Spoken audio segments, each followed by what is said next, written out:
इस संसार में आने वाला प्रत्येक बालक संपूर्णतः संस्कार रहित होता है। उसके अंतर पर ना किसी अच्छे संस्कार के चिन्ह अंकित होते हैं, ना ही बुरे संस्कार के। अर्थात जन्म से बालक में ना कोई गुण होता है और ना ही कोई दोष। तो ये दोष अथवा गुण किस प्रकार प्राप्त होते हैं? क्या हमने कभी विचार किया है?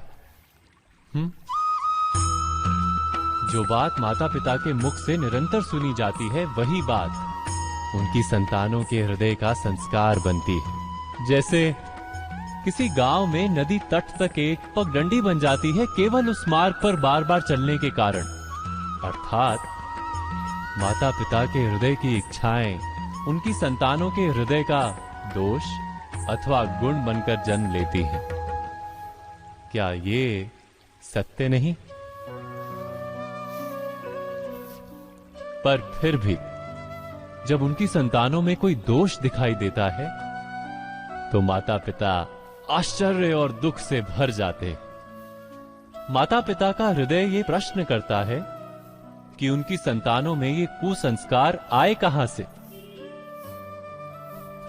सत्य तो यही है कि माता पिता अपनी संतानों को अनजाने में ही कुसंस्कार के बीज दे देते हैं, जो उनके संतानों की हृदय भूमि पर कुसंस्कार का वृक्ष बनकर उगता है। अर्थात अपनी संतानों को सुसंस्कारी और धर्ममय बनाने की आशा रखने वाले प्रत्येक माता पिता को प्रथम अपने हृदय की इच्छाओं पर अंकुश रखना क्या अनिवार्य नहीं?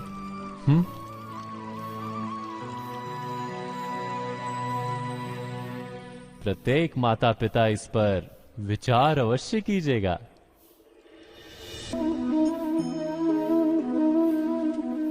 मनुष्य का स्वभाव है कि वो स्वयं को, अपने परिवार को, अपनी संतानों को अधिकतम सुख प्राप्त हो ऐसी इच्छा रखता है।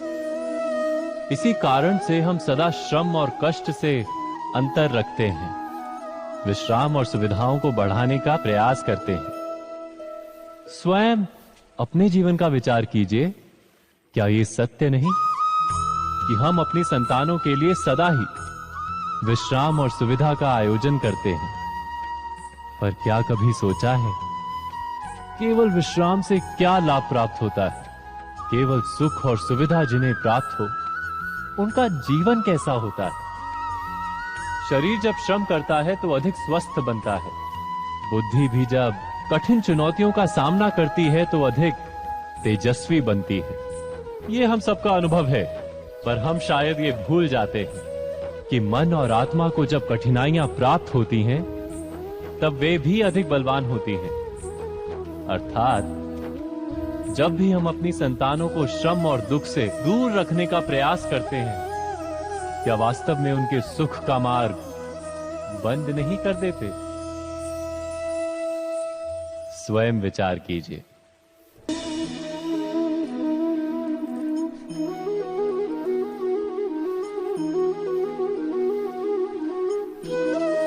ज्ञान प्राप्ति सदा ही समर्पण से होती है, यह हम सब जानते हैं। किंतु समर्पण का वास्तविक महत्व क्या है? क्या हमने कभी विचार किया?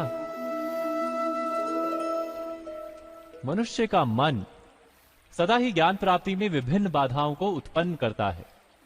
कभी किसी अन्य विद्यार्थी से ईर्ष्या हो जाती है, कभी पढ़ाए हुए पाठों पर संदेह जन्मता है और कभी गुरु द्वारा दिया गया दंड मन को अहंकार से भर देता है। नहीं, क्या ऐसा नहीं होता?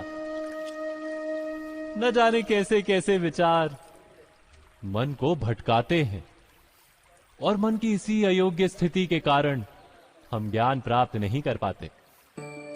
मन की योग्य स्थिति केवल समर्पण से निर्मित होती है।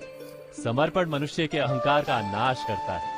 ईर्ष्या, महत्वाकांक्षा आदि भावनाओं को दूर कर हृदय को शांत करता है और मन को एकाग्र करता है। वास्तव में ईश्वर की सृष्टि में ना ज्ञान की मर्यादा है, ना ज्ञानियों की। गुरु दत्तात्रेय ने तो गाय और श्वान से भी ज्ञान प्राप्त कर लिया था।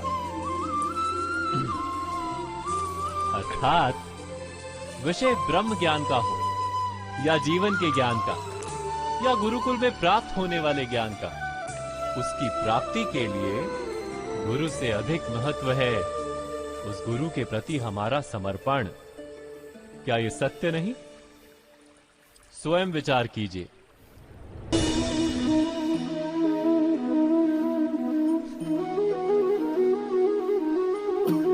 एक ही गुरु के पास शिक्षा प्राप्त करने वाले सारे शिष्य एक समान विद्या प्राप्त नहीं कर पाते। सारे शिष्य गुरु की बातें सुनते हुए अवश्य दिखाई देते हैं, उनकी पूजा करते हुए दिखाई देते हैं, किंतु एक समान विद्या प्राप्त नहीं कर पाते। क्या कभी विचार किया है ऐसा क्यों होता है? सत्य तो यह है कि विद्या प्राप्त ना कर पाने वाले शिष्य समर्पण का दिखावा तो करते हैं, किंतु समर्पण का वास्तविक अर्थ नहीं समझ पाते। गुरु के चरणों में फूल चढ़ाने से अथवा गुरु का आदेश मानने मात्र से क्या समर्पण सिद्ध होता है? नहीं। समर्पण का वास्तविक अर्थ है जब गुरु के प्रति मन में कोई संदेह ना रहे, गुरु के मुख से आदेश निकले उससे पूर्व शिष्य उस कार्य को पूरा कर दे। गुरु के विचारों के साथ शिष्य के विचार एक हो जाए। शिष्य जब तक अपने गुरु में ब्रह्मा विष्णु महेश इनके रूप ना देख ले, तब तक उसका समर्पण सत्य नहीं। वास्तव में समर्पण किसी कार्य का नाम नहीं, समर्पण तो हृदय की भावना और मन की स्थिति का नाम है। अर्थात हमारे अज्ञान में क्या दोष केवल हमारे मन का नहीं? स्वयं विचार कीजिए।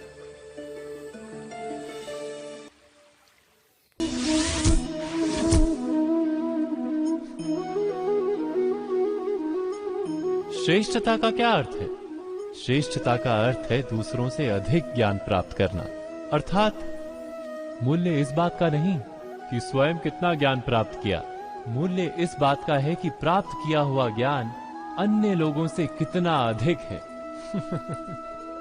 अर्थात श्रेष्ठता की इच्छा ज्ञान प्राप्ति को भी एक स्पर्धा बना देती है, और स्पर्धा में विजय अंतिम कब होती है?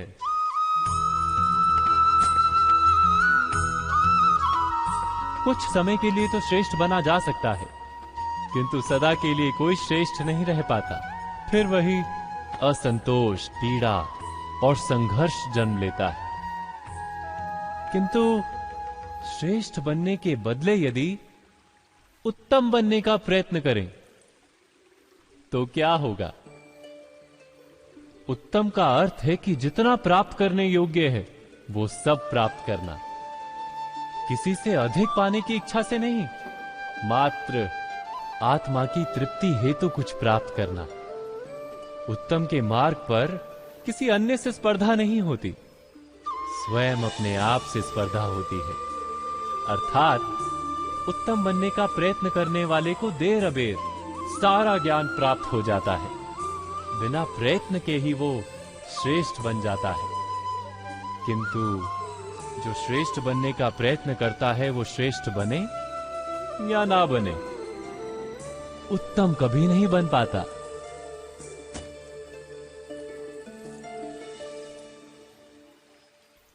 अवश्य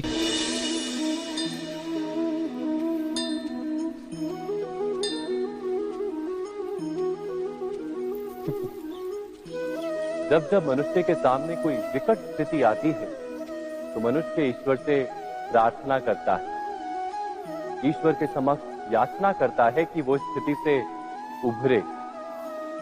किंतु इस प्रार्थना का वास्तविक रूप क्या है? क्या ये हमने कभी विचार किया है? प्रार्थना का अर्थ है अपनी सारी आशंकाएं, सारी चिंताएं, सारे संकल्प विकल्प, अपनी सारी योजनाएं ईश्वर के चरणों पर रख देना। अर्थात अपने कर्म का फल क्या होगा इसकी चिंता ना करके धर्म के अनुरूप कर्म करना, ईश्वर की योजना को अपनी नियति मान ली। यही प्रार्थना है ना? किंतु ईश्वर की योजना को समझ पाना क्या संभव है? वो योजना तो हमारे कार्यों के परिणाम के रूप में प्रकट होती है सदा ही, किंतु यदि कोई कर्मों का ही त्याग कर दे, क्या वो प्रार्थना है? वास्तव में कर्म ही जीवन है और फल के प्रति मोह ना रखना ही सच्ची प्रार्थना। जो प्रार्थना कर्म में बाधा बन जाए, मनुष्य को कार्य ही ना करने दे, वो प्रार्थना है या पराजय? स्वयं विचार कीजिए।